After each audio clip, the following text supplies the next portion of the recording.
নলবাৰীৰ ঘগ্ৰাপাৰাত বিজেপিত বঙহৰ যুঁজ। ঘগ্ৰাপাৰা মণ্ডল কিষাণ মৰ্চাৰ সভাপতিক হত্যাৰ অপচেষ্টা। নাম হৈছে বিজেপি নেতা প্ৰতুল চৌধুৰী। এই প্ৰতুল চৌধুৰীৰ ওপৰত এটা ভয়ংকৰ আক্ৰমণ সংঘটিত হ'ল, দলবদ্ধ আক্ৰমণ সংঘটিত হ'ল। একাংশই চোকা অস্ত্ৰ, হেলমেট, লাঠিৰে বেয়াকৈ প্ৰহাৰ কৰিলে এজন বিজেপি নেতাক, যিজন ঘগ্ৰাপাৰা মণ্ডল কিষাণ মৰ্চাৰ সভাপতিৰ দায়িত্বত আছিল। আৰু এই আক্ৰমণৰ ঘটনাত আন কোনো জড়িত নাই, একাংশ বিজেপি কৰ্মী জড়িত থকাৰ গুৰুতৰ অভিযোগ উত্থাপন হৈছে।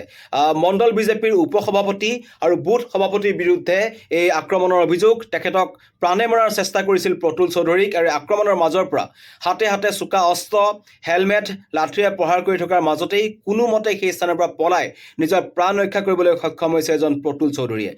নলবাৰী ঘগ্ৰাপাৰাত বিজেপিৰ মাজত সংঘাত বৃদ্ধি পাইছে। একাংশ বিজেপি কৰ্মীৰ মাজতেই এনেকুৱা ধৰণৰ মাৰপিটৰ ঘটনা সংঘটিত হৈছে। মাৰপিটতকৈ এখোব গৈ এবাৰ ঘগ্ৰাপাৰা মণ্ডল কিষাণ মৰ্চাৰ সভাপতিক হত্যাৰ অপচেষ্টা।